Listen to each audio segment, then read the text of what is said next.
காஞ்சிபுரம் வரதராஜ பெருமாள் கோயில் வைகாசி பிரம்மோற்சவத்தில் மீண்டும் வடகலை தென்கலை பிரச்சனை ஏற்பட்டுள்ளது.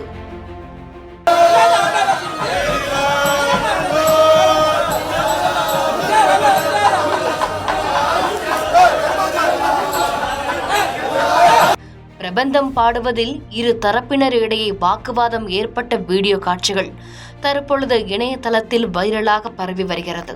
காஞ்சிபுரம் வரதராஜ பெருமாள் கோயில் கங்கை கொண்டான் மண்டபத்தில் பிரபந்தம் பாடுவதில் இரு பிரிவினரிடையே வாக்குவாதம் ஏற்பட்டது. பிரம்மோற்சவத்தின் 2ஆம் நாளான இன்று அம்ச வாகனத்தில் வரதராஜ பெருமாள் எழுந்தருளி வீதி உலா வந்தார்.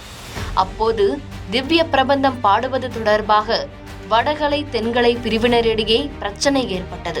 பிரபந்தம் பாடிக்கொண்டிருந்த போது எதிர்த்தரப்பினர் கூச்சல் எழுப்பியதால் அங்கு சிறிது நேரம் பரபரப்பான சூழல் ஏற்பட்டது மட்டுமல்லாமல் சிறிது தள்ளுமுள்ளும் ஏற்பட்டது. வடகலை பிரிவினர் பெருமாள் முன்பு தாத்தாச்சாரியார்கள் மந்திர புஷ்பம் பாடுவதில் இடையூறு ஏற்படுத்துவதாக குற்றம் சாட்டினர். வடகலை தென்கலை பிரிவினர் இடையே ஏற்பட்ட தகராறு காரணமாக கோவில் நிர்வாகத்தினர் தலையிட்டு சமாதானம் செய்து வைத்தனர். இந்த சம்பவம் கோயிலுக்கு வந்திருந்த பக்தர்களிடையே முகச்சுளிப்பை ஏற்படுத்தியது.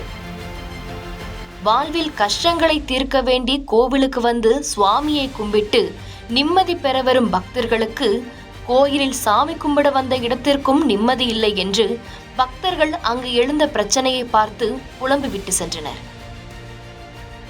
செய்திகளை உடனுக்குடன் தெரிந்து கொள்ள கீழ்கண்ட கேபிள் மற்றும் டிடிஹெச் நெட்வொர்க்குகளில் எம்நாடு செய்தி தொலைக்காட்சியை காணுங்கள்.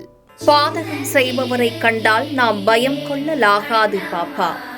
மோதி மிதித்து விடு பாப்பா, அவர் முகத்தில் உமிழ்ந்து விடு பாப்பா.